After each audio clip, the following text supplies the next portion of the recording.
Hello friends, welcome back to Tino's educator. और आज हम लोग स्टार्ट करने वाले हैं क्लास 8 का चैप्टर, जो कि बहुत ही इंपॉर्टेंट चैप्टर है आपका अलजेब्रिक एक्सप्रेशन। ठीक है, तो चलिए स्टार्ट करते हैं।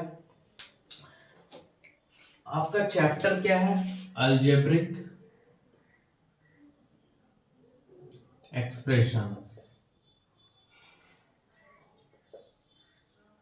And identities. ठीक है, अलजेब्रिक एक्सप्रेशंस एंड आइडेंटिटीज। तो आज हम लोग इस चैप्टर से रिलेटेड जितने भी कंसेप्ट्स होते हैं, सारे कंसेप्ट्स को एक एक करके इलेबोरेट करके सीखेंगे। ठीक है, तो जो सबसे पहला आपका कंसेप्ट इसमें आता है वो होगा आपका कि अलजेब्रिक एक्सप्रेशन क्या होता है। ठीक है, तो चलिए देखते हैं फर्स्ट पॉइंट सबसे, कि हमारा अलजेब्रिक एक्सप्रेशन किसको बोलेंगे। ठीक है, कि अगर कोई पूछ ले what is an algebraic expression, अगर कोई पूछ ले तो आप क्या आंसर दोगे। ठीक है, तो अलजेब्रिक एक्सप्रेशन होता क्या है? तो अलजेब्रिक एक्सप्रेशन ऐसा टर्म है जो आपका वेरिएबल, कांस्टेंट और ऑपरेशन को मिलके बनता है। ठीक है, या तो आप वेरिएबल कांस्टेंट को मिला के बनाओ, फिर उसमें ऑपरेशंस का भी इंक्लूजन होता है। तो तीनों मिलके जो भी एक्सप्रेशन आपका बने, या फिर ये दोनों तो कंफर्म है, रहेगा ही रहेगा। ऑपरेशन सिंगल टर्म वाले में नहीं रहता है, लेकिन जब एक से ज्यादा टर्म हो तो ऑपरेशन भी इंक्लूड हो जाता है। मतलब अलजेब्रिक एक्सप्रेशन में हमें ये वेरिएबल देखने को मिलेगा, कांस्टेंट देखने को मिलेगा और ऑपरेशन देखने को मिलेगा। ठीक है, तो पहले इन तीनों को समझते हैं एक एक करके कि ये तीनों है क्या। तो वेरिएबल क्या होगा? ऐसा वैल्यू जो टाइम टू टाइम चेंज होता रहे, या फिर आप उसको अपने से चेंज कर सकोगे। जैसे कि आप देखे होंगे कि जो भी लेटर्स रहते हैं, ठीक है, ए टू जेड वाले, इन्हें हम क्या बोलते हैं? वेरिएबल्स बोलते हैं, क्योंकि इनका वैल्यू जो है वो वेरी करता है, वो चेंज होता रहता है। कांस्टेंट क्या होगा? जिसका वैल्यू चेंज ना हो, जैसे कि डिजिट्स। डिजिट्स का वैल्यू चेंज नहीं होगा, 1 2 3 डॉट डॉट डॉट। ठीक है, तो डिजिट्स का वैल्यू चेंज नहीं होगा, लेकिन जो वेरिएबल होगा उसका वैल्यू चेंज होगा। ठीक है, ऑपरेशंस क्या होगा? प्लस माइनस इनटू डिवाइड, ये आपका ऑपरेशंस हो गया। ठीक है, तो अब इन तीनों का यूज करके देखते हैं कि अलजेब्रिक एक्सप्रेशन कैसे बनता है।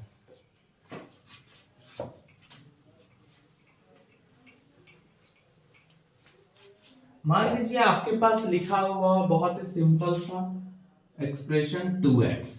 ठीक है, तो 2 क्या है? 2 आपका कांस्टेंट टर्म हो गया। x क्या है? x आपका वेरिएबल हो गया।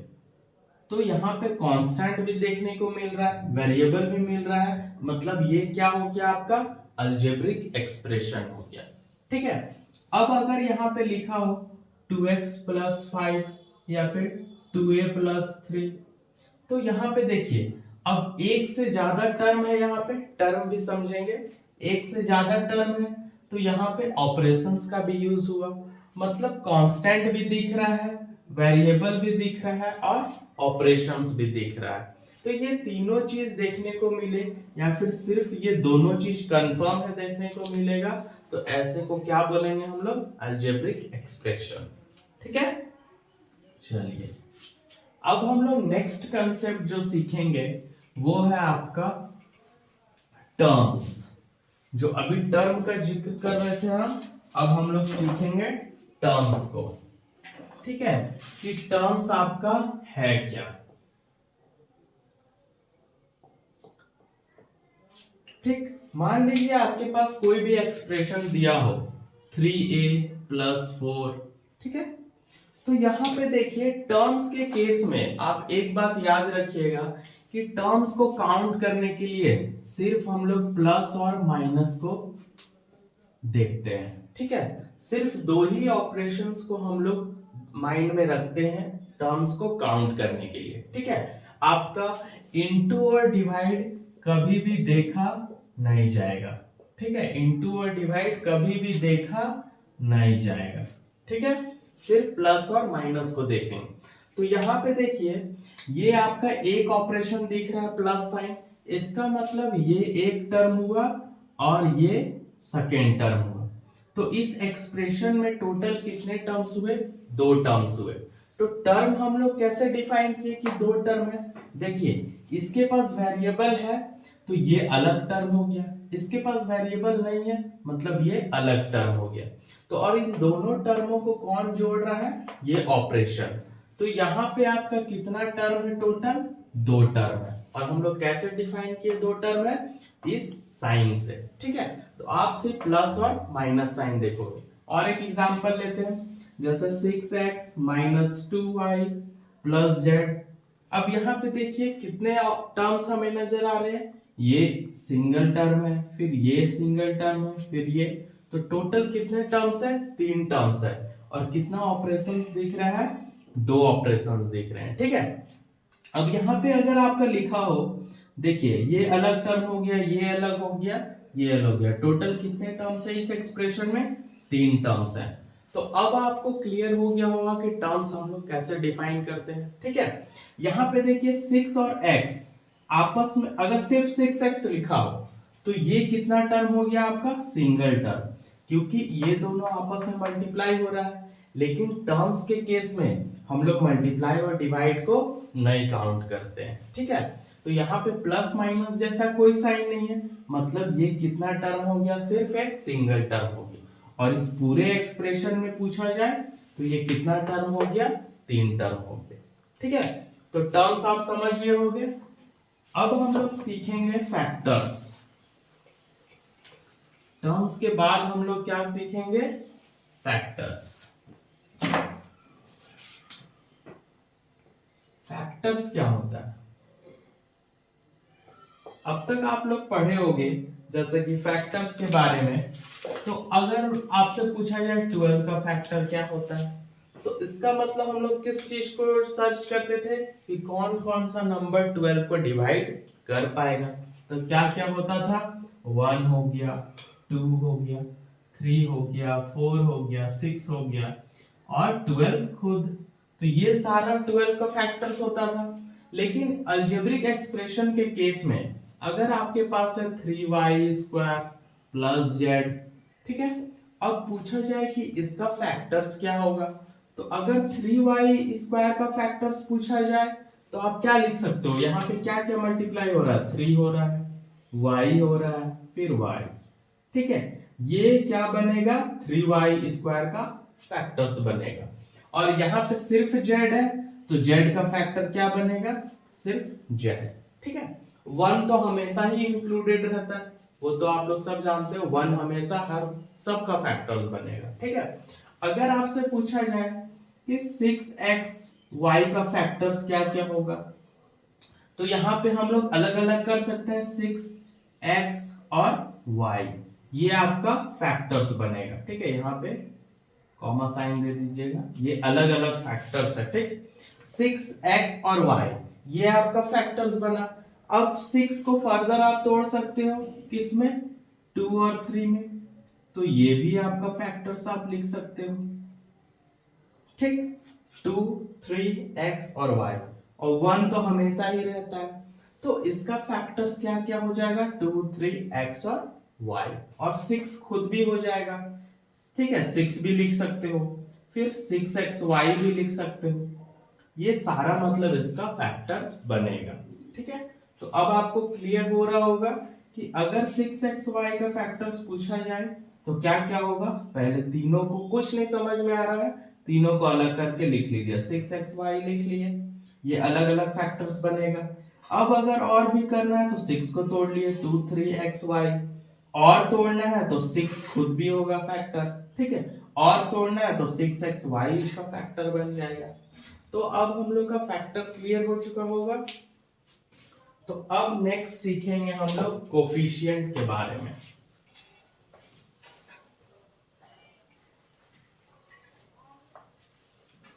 जब क्वेश्चंस बनाएंगे तो और अच्छे से आपको सारा कुछ क्लियर हो जाएगा। ठीक है, कोफिशिएंट हम लोग समझते हैं कि कोफिशिएंट क्या होता है।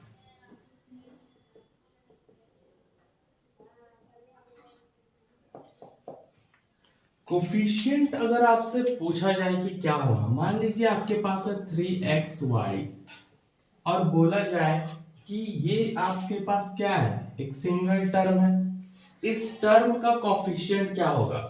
ठीक है, आपसे अगर पूछा जाए इस टर्म का कोफिशिएंट क्या होगा, तो ये पूरे टर्म का कोफिशिएंट क्या हो जाएगा, जो न्यूमेरिकल वैल्यू है वो, तो इस पूरे टर्म का कोफिशिएंट हो जाएगा 3। ठीक है, लेकिन अगर आपसे पूछा जाए x का कोफिशिएंट क्या होगा, तो x का कोफिशिएंट लिखने के लिए इसके पास क्या क्या मल्टीप्लाई हो रहा है, 3y इसका कोफिशिएंट हो जाएगा। अगर पूछा जाए y का कोफिशिएंट क्या होगा, तो y से क्या क्या मल्टीप्लाई हो रहा है, 3x इसका कोफिशिएंट हो जाएगा। ठीक है, तो हम लोग यहाँ पे क्या देखें, पूरे टर्म का पूछा जाए तो जो न्यूमेरिकल वैल्यू है वो आपका कोफिशिएंट बनेगा। अगर किसी भी एक वेरिएबल का पूछा जाए तो उससे जो भी मल्टीप्लाई हो रहा है वो आपका कोफिशिएंट बनेगा। एक और एग्जांपल लेते हैं, जैसे 2a स्क्वायर माइनस 3bc। ठीक है, अब यहाँ पे अगर पूछा जाए आपसे कि c का कोफिशिएंट क्या होगा, ठीक है, तो देखिए यहाँ पे दो अलग अलग टर्म है। तो सबसे पहले देखेंगे कि c किस टर्म के पास है, तो c आपका इस टर्म के पास है, तो ये टर्म आपको नहीं देखना है। ठीक है, c किसके पास है, इसके पास है, तो ये टर्म आप नहीं देखोगे। ठीक है, तो c से क्या क्या मल्टीप्लाई हो रहा है, 3 और b, और ये माइनस साइन भी आपको लेना होगा। ठीक है, तो यहाँ पे आपका कोफिशिएंट क्या हो जाएगा, -3b। क्लियर है। अगर a का कोफिशिएंट पूछा जाता तो हम लोग इस चीज को नहीं देखते फिर। ठीक है, a का कोफिशिएंट के लिए इसको नहीं देखेंगे, तो यहाँ पे a का कोफिशिएंट क्या बनेगा, या फिर a स्क्वायर का कोफिशिएंट पूछा जाएगा। ठीक है, a स्क्वायर का कोफिशिएंट क्या होगा, तो 2 होगा। ठीक है, तो सबसे पहले देखेंगे कि किसका कोफिशिएंट पूछा जा रहा है, वो वेरिएबल आपका कौन सा टर्म में है, फिर वहां से हम लोग कोफिशिएंट निकालेंगे। ठीक है, तो कोफिशिएंट आपका क्लियर हो चुका होगा।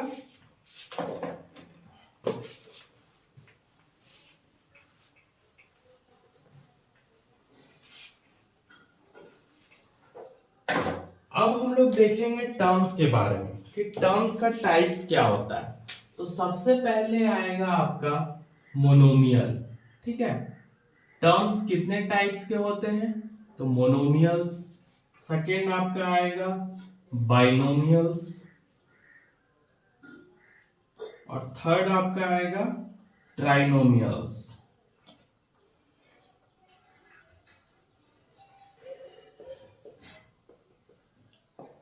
ठीक है, सबसे पहले हम लोग क्या देखेंगे, मोनोमियल्स, बाइनोमियल्स और ट्राइनोमियल्स।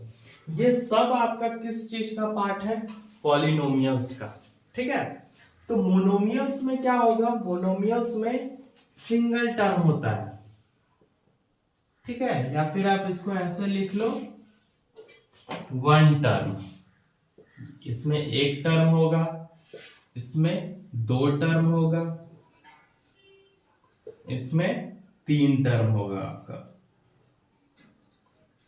ठीक है, तो मोनोमियल्स में कितना टर्म होता है, एक टर्म, बाइनोमियल्स में 2 टर्म, और ट्राइनोमियल्स में 3 टर्म। ठीक है, मोनो का मतलब क्या होता है, 1।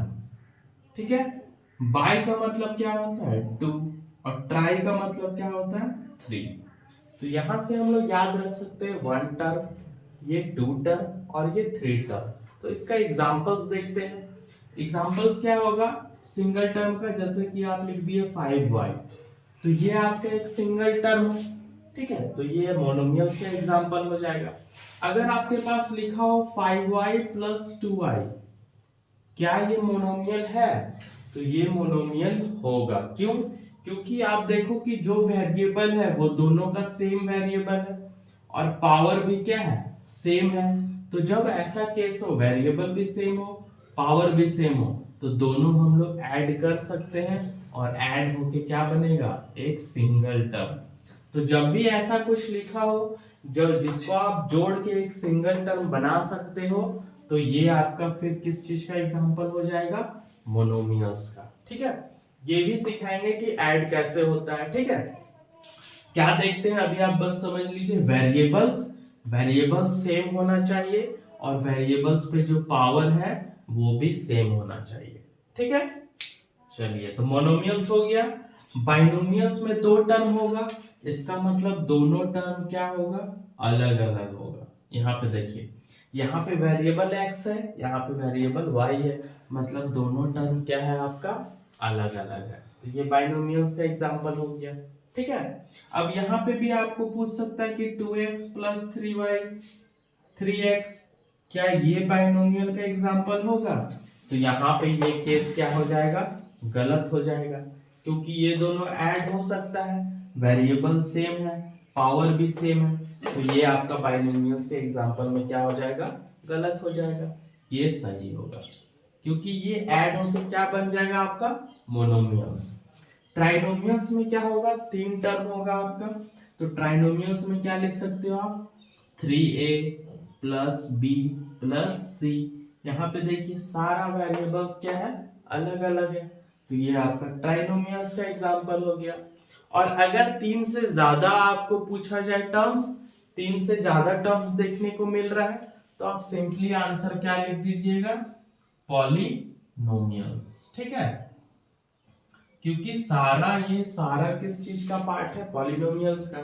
तो आपके जो बुक में है ये तीन ही टर्म है, मोनोमियल्स, बाइनोमियल्स और ट्राइनोमियल्स, और इससे ज्यादा टर्म देखने को मिले तीन से, तो आप क्या लिख दोगे, सिंपली पॉलिनोमियल्स। ठीक है, चलिए तो अब हम लोग सीखेंगे लाइक टर्म्स और अनलाइक टर्म्स। तो अब हम लोग सीखने वाले हैं लाइक टर्म्स। ठीक है, तो लाइक टर्म्स आपका क्या होगा, लाइक टर्म्स, और एक होता है आपका अनलाइक टर्म्स। अब ये दोनों चीज क्या होगा, ठीक है। तो लाइक टर्म्स में हम लोग को किन किन बातों का ध्यान रखना है, देखिए मान लीजिए कि एक टर्म है 5x, फिर 7y, फिर 2x स्क्वायर, फिर 3x। ठीक है, अब आप देखिए कि यहाँ पे लाइक टर्म्स कौन कौन सा है। तो लाइक टर्म्स देखने के लिए दो बात हम लोग को ध्यान रखना है, एक वेरिएबल सेम होना चाहिए और वेरिएबल पे जो पावर है वो भी सेम होना चाहिए। यहाँ पे और यहाँ पे वेरिएबल तो सेम है, लेकिन वेरिएबल पे जो पावर है वो आपका सेम नहीं है, तो ये टर्म और ये टर्म आपका लाइक टर्म्स नहीं बनेगा। तो इसके साथ लाइक टर्म्स कौन बनेगा आपका, ये टर्म। देखिए यहाँ पे वेरिएबल्स भी सेम है और वेरिएबल पे जो पावर है वो भी सेम है, तो लाइक टर्म्स कौन कौन सा हो जाएगा, 5x और 3x आपस में क्या बनेगा, लाइक टर्म्स बनेंगे। ठीक है, और इसी एग्जांपल का अगर हम लोग लें तो यहाँ पे लाइक टर्म्स तो हमें मिल गए, तो अब अनलाइक टर्म्स कौन बचा, तो जिसका कोई भी ग्रुपिंग नहीं है वो आपका क्या हो गया, अनलाइक टर्म्स हो गया। ठीक है, 7y अनलाइक टर्म्स है, इससे मिलता जुलता कुछ भी नहीं है। 2x स्क्वायर भी क्या है, अनलाइक टर्म्स है, इससे मिलता जुलता कुछ नहीं था। तो लाइक टर्म्स में वेरिएबल भी देखना होगा और वेरिएबल का पावर भी दोनों सेम होगा, तभी आपका लाइक टर्म्स बनेगा। और अनलाइक टर्म्स में दोनों चीज अलग हो या फिर कोई भी एक चीज अलग हो, ठीक है, या तो पावर अलग हो या वेरिएबल खुद अलग हो, तो आपका वो क्या बनेगा, अनलाइक टर्म्स। तो अब हम लोग सीखेंगे एडिशन के बारे में।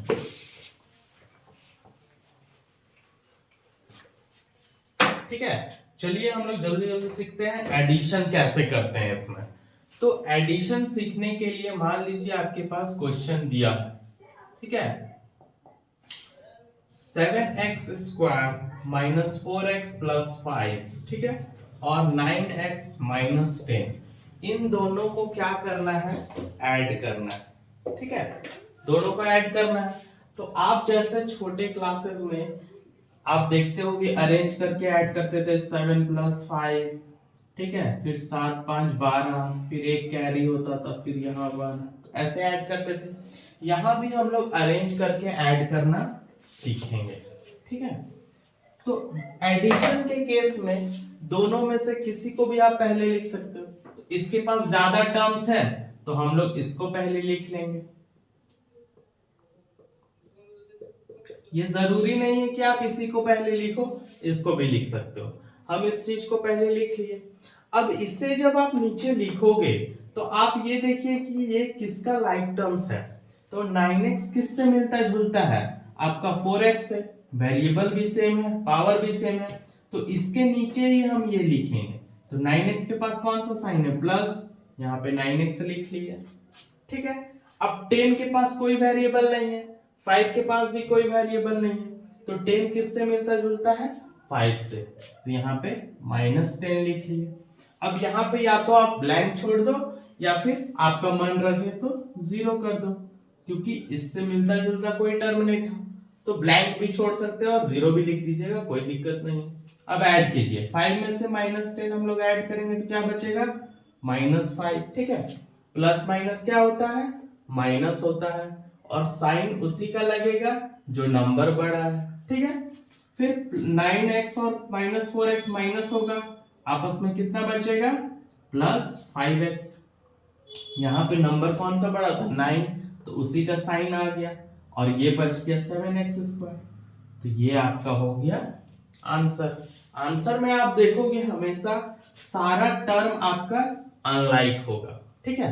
देखिए ये एक अनलाइक टर्म है, ये भी और ये भी, तो ये आपका आंसर हो गया। तो एडिशन हमें ऐसा ही करना है। एडिशन के बाद अब सब्सट्रैक्शन में एक इंपॉर्टेंट चीज आपको सीखना है। तो इसी क्वेश्चन के थ्रू हम लोग सब्सट्रैक्शन भी सीखते हैं।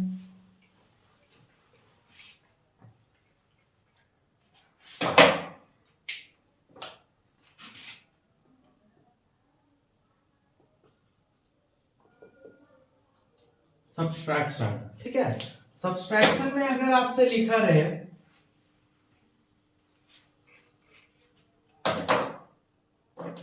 इसी क्वेश्चन को स्टेटमेंट पे लिख देते हैं, subtract 9x - 10 from 7x² - 4x + 5। ठीक है। Subtract this from this. ठीक है। तो सब्ट्रैक्शन में आपको एक बात याद रखना है, फ्रॉम के जो बाद है वो सबसे पहले लिखेंगे हम लोग। ठीक है। फ्रॉम के जो बाद रहेगा वो हम लोग पहले लिखेंगे, और फ्रॉम से जो पहले रहेगा उस चीज को नीचे लिखेंगे। तो लाइक टर्म्स देख के लिख लीजिए, +9x - 10 हम लोग अरेंज कर लिए। अब सब्सट्रैक्शन में एक बात आपको याद रखना है कि जो भी साइन होगा वो हम लोग चेंज करेंगे, क्योंकि माइनस साइन लगाना होगा, और माइनस साइन कैसे लगता है, यहाँ पे ये माइनस है तो ये प्लस बन जाएगा, और ये प्लस है तो ये माइनस बन जाएगा। आपको सब्सट्रैक्शन में ऐसा करना है, जो भी टर्म को हम लोग माइनस कर रहे हैं उसका साइन चेंज करना होता है। ये माइनस है तो प्लस होगा, ये प्लस है तो माइनस होगा। ऊपर कुछ नहीं करना है, बस नीचे वाले टर्म्स में। ठीक है। अब ये जो साइन है ये अब कोई काम करने रह गया, इसका साइन हम लोग ये मानेंगे। ठीक है। तो +10 और +5 क्या बन जाएगा, +15। यहाँ पे माइनस माइनस ऐड होगा, साइन माइनस का लगेगा, 9 + 4 क्या हो जाएगा, 13x। ठीक है। फिर यहाँ पे 7x² आपका ऐसा ही उतर जाएगा, यहाँ पे आप चाहो तो 0 लिख दो। ठीक है, कोई फर्क नहीं पड़ेगा। ठीक है, ये क्या हो जाएगा, 7x²। तो ये आपका हो जाएगा आंसर सब्सट्रैक्शन। तो सब्सट्रैक्शन में बस एक ही बात ध्यान रखना है कि नीचे जो टर्म्स होगा उसका साइन चेंज करते हैं। ठीक है। तो अब सीखते हैं हम लोग मल्टीप्लाई को। ठीक है, कि अलजेब्रिक एक्सप्रेशंस का मल्टीप्लिकेशन कैसे होगा। तो मल्टीप्लाई सीखने के लिए हम लोग देखते हैं अलग अलग कंसेप्ट्स। ठीक है, मल्टीप्लाई, मल्टीप्लिकेशन हम लोग देखते हैं। ठीक है, चलिए मान लीजिए आपको मल्टीप्लाई करना है 2x × 3y। तो ऐसे को हम लोग मल्टीप्लाई सिंगल्स करते हैं। कांस्टेंट को कांस्टेंट से मल्टीप्लाई कर दीजिए, 2 3 कितना हो गया, 6, और x × y तो xy हो जाएगा। ये आपका आंसर हो गया। ठीक है, लेकिन अगर आपको 2x को मल्टीप्लाई करना है, ठीक है, a+ या फिर a + x से, या फिर यहाँ पे कुछ और भी लिखा हो, तो यहाँ पे सिंगल टर्म को अब 2 टर्म से मल्टीप्लाई करना है। तो देखिए 2x को a से मल्टीप्लाई करेंगे क्या होगा 2xa। वेरिएबल जब तक सेम ना हो तब तक आप सिंपली उसको ऐसे लिख दीजिए प्लस। अब देखिए वेरिएबल सेम है तो 2 into 1 2 होगा और x यहाँ पे 1 है और यहाँ पे भी x 1 है, दोनों को ऐड कर दीजिए, x पे पावर क्या चल जाएगा 2। ठीक है, तो ये आपका आंसर हो गया। ठीक, अगर और भी अगर कंसेप्ट हो इसमें जैसे कि 2a प्लस 3b और इसे मल्टीप्लाई करना हो 6c माइनस 2a। ठीक है, अब इस चीज को मल्टीप्लाई करना हो तो यहाँ पे क्या करेंगे, यहाँ पे देखिए 2 टर्म है, यहाँ भी 2 टर्म है, तो एक टर्म को पहले दोनों से मल्टीप्लाई करेंगे। 2a को किससे मल्टीप्लाई करेंगे 6c माइनस 2a, दोनों से मल्टीप्लाई करना होगा। फिर ये वाला टर्म को दोनों से मल्टीप्लाई करना होगा तो 3b को भी दोनों से मल्टीप्लाई करेंगे 6c माइनस 2a। ठीक है, अब देखिए 2a से जब मल्टीप्लाई करेंगे तो क्या होगा 2 6 12, a और c ac बनेगा, माइनस 2a और 2a को मल्टीप्लाई करेंगे तो क्या होगा 4a स्क्वायर। ठीक है, 2 into 2 4 और a पे पावर 1 है, यहाँ भी a पे पावर 1 है, दोनों को ऐड कर दीजिए तो a पे पावर 2 हो गया, प्लस 3b और 6c को मल्टीप्लाई करना है 3 6 18 और b और c वैसा ही रह जाएगा, माइनस। ठीक है, 3b और 2a को मल्टीप्लाई कीजिए तो क्या होगा 6ba। अब यहाँ पे देखिए कि कोई भी टर्म्स आपस में मिल रहा है वेरिएबल्स, ये भी ये सारा टर्म्स आपका डिफरेंट है, तो जहां पे सारा टर्म्स आपका अनलाइक हो वो आपका बन जाएगा आंसर। ठीक है, अगर कोई भी टर्म्स मिल रहा हो तो उसे प्लस माइनस कर लीजिए, उसके बाद आंसर होगा। ठीक है, तो आंसर आपका तभी बनेगा जब सारा टर्म्स आपका यूनिक हो, मतलब अनलाइक हो। ठीक है, तो ये हमारा कंसेप्ट था मल्टीप्लिकेशन का। ठीक है, अब हम लोग आएंगे आइडेंटिटीज में। आइडेंटिटीज में आपको इस चैप्टर में 3 आइडेंटिटीज पढ़ना है, तो हम लोग एक एक करके उस आइडेंटिटीज का डेरिवेशन सीखेंगे। ठीक है, तो जो फर्स्ट आइडेंटिटी है हमारा वो क्या है, a प्लस बी का whole square is equal to a square plus 2ab plus B square. तो हम लोग क्या करते हैं, इस आइडेंटिटीज को याद कर लेते हैं। तो आज हम लोग देखेंगे कि इसका डेरिवेशन कैसे होगा। ठीक है, तो आप LHS को ले लीजिए। LHS हमारा क्या है, a प्लस बी का होल स्क्वायर। अगर पावर 2 है तो इसे हम क्या लिख सकते हैं, a प्लस बी और a प्लस बी 2 बार लिख सकते हैं। ठीक है, किसी का पावर 2 है तो 2 बार लिखिए, पावर 3 रहता तो 3 बार लिखते हैं। ठीक है, अब क्या करना, अब देखिए मल्टीप्लाई आ गया, ये वाला टर्म दोनों से मल्टीप्लाई होगा, लिख लेते हैं a प्लस बी। फिर ये वाला टर्म दोनों से मल्टीप्लाई होगा तो यहाँ पे plus B a plus B. ठीक है, कैसे हुआ पता चला, ये वाला टर्म दोनों से मल्टीप्लाई हुआ, लिख लिए, फिर प्लस बी है और प्लस बी फिर आपका ये दोनों से मल्टीप्लाई होगा, लिख लिए। अब देखिए इंटू कीजिए, a इंटू ए स्क्वायर हो जाएगा, plus a into B A B, plus b into A B A, plus b into B B square. ठीक है, अब यहाँ पे देखिए a स्क्वायर तो अलग है, a स्क्वायर जैसा कोई नहीं है, b स्क्वायर जैसा भी कोई नहीं है, ये दोनों आपका सेम टर्म्स है। लेकिन स्टूडेंट्स काफी बार कंफ्यूज करते हैं कि ab और ba क्या सेम टर्म्स है। तो अगर आप 2 इंटू 3 लिखो या 3 इंटू 2 लिखो, दोनों क्या है आपका सेम है। ठीक है, आप सीखे होगे फर्स्ट चैप्टर जब आप पढ़े होगे तो ये प्रॉपर्टी आप सीखे होगे कि 2 इंटू 3 और 3 इंटू 2 क्या होता है, दोनों सेम होता है। तो ab लिखो या ba लिखो, दोनों क्या है सेम है। दोनों को ऐड कीजिए तो क्या होगा a स्क्वायर प्लस यहाँ पे 1 है, यहाँ पे 1 है, 2ab प्लस b स्क्वायर। तो ये आपका आ गया क्या RHS। तो ये हमारा फर्स्ट आइडेंटिटी प्रूफ हो चुका है। ठीक है, तो अब सेकेंड आइडेंटिटी की तरफ बढ़ते हैं। तो ये हमारा है सेकेंड आइडेंटिटी। ठीक है, इसमें भी LHS को ले लेते हैं, a माइनस बी का होल स्क्वायर, इसमें भी सेम प्रोसेस आपका फॉलो होगा। ठीक है, पावर 2 है, 2 बार लिख लीजिए a माइनस बी और a माइनस बी। अब यहाँ पे क्या करेंगे कि आप a को दोनों से इंटू कीजिए, a को दोनों से इंटू करेंगे a माइनस बी, फिर माइनस बी आपका यहाँ आएगा, फिर ये भी दोनों से इंटू होगा a माइनस बी, इंटू कर लीजिए a इंटू a क्या होगा a square minus A B, फिर माइनस बी है a से इंटू होगा माइनस बी है, और माइनस माइनस इंटू होके क्या बनेगा प्लस बनेगा, और b इंटू बी क्या होगा b स्क्वायर। तो यहाँ पे देखिए a square minus minus add होता है तो क्या होगा साइन माइनस का ही रहेगा, माइनस टू ए बी, ठीक है, फिर प्लस बी स्क्वायर। ये आपका हो गया RHS। तो ये सेकंड फॉर्मूला का डेरिवेशन था। इस फॉर्मूला को आप और एक तरीके से कर सकते हो। वो सिंपल सा तरीका क्या होगा आपका, जैसे a माइनस बी को हम लोग क्या लिख सकते हैं a प्लस माइनस बी, ये चीज लिख सकते हैं, ठीक है। तो आप इस तरीके से भी बना सकते हो, ये थोड़ा आपको अभी समझ नहीं आएगा तो आप इसी तरीके से बनाइए, ठीक है। अब हम लोग थर्ड आइडेंटिटी को सॉल्व। तो हमारा अब थर्ड आइडेंटिटी क्या है, a minus B into A plus B is equal to A square minus B square. तो देखते हैं आता है कि नहीं RHS हमारा a प्लस बी और a माइनस बी, ठीक है। अब यहाँ पे क्या होगा, ये दोनों से इंटू होगा, कर लेते हैं a into A minus B, फिर ये दोनों से इंटू होगा तो plus B a minus B, ठीक है। अब यहाँ पे जब a इंटू होगा तो क्या होगा a square minus A B, plus फिर b इंटू होगा तो क्या होगा B A minus B square, ठीक है।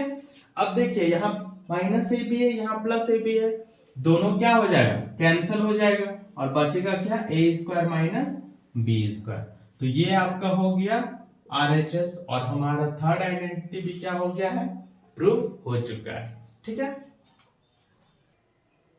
अब एक लास्ट आइडेंटिटी जो है जो काफी इंपॉर्टेंट है, ठीक है, वो क्या है आपका x plus A X plus B is equal to क्या होता है X square plus A plus B into X plus A B, ठीक है। ये हम लोग जनरली आइडेंटिटी के रूप में नहीं पढ़ते हैं, लेकिन फिर भी आप इसे पढ़ लीजिए क्योंकि ये आपके चैप्टर्स में है और ये काफी इंपॉर्टेंट भी है, ठीक है। यहाँ पे देखो कि एक टर्म आपका सेम है और दूसरा टर्म आपका डिफरेंट है, ठीक है। तो फॉर्मूला हमें क्या बनता है X square plus A plus B X plus A B. तो देखते हैं सॉल्व करके, LHS ले लीजिए x प्लस ए और x प्लस बी, ठीक है। x दोनों से इंटू होगा, कर लीजिए, फिर प्लस ए आपका दोनों से इंटू होगा, कर लिए। अब इंटू कीजिए क्या होगा x into X X square plus x into B X B plus a into X A X plus a into B A B, कर लिए, ठीक है। अब ये वाला टर्म तो x स्क्वायर होगा, लेकिन यहाँ पे ये दो टर्म में देखिए दोनों के पास x है, ठीक है, x B plus A x, दोनों के पास x है तो x हमारा क्या आ जाएगा कॉमन आ जाएगा और यहाँ क्या बचेगा b प्लस ए।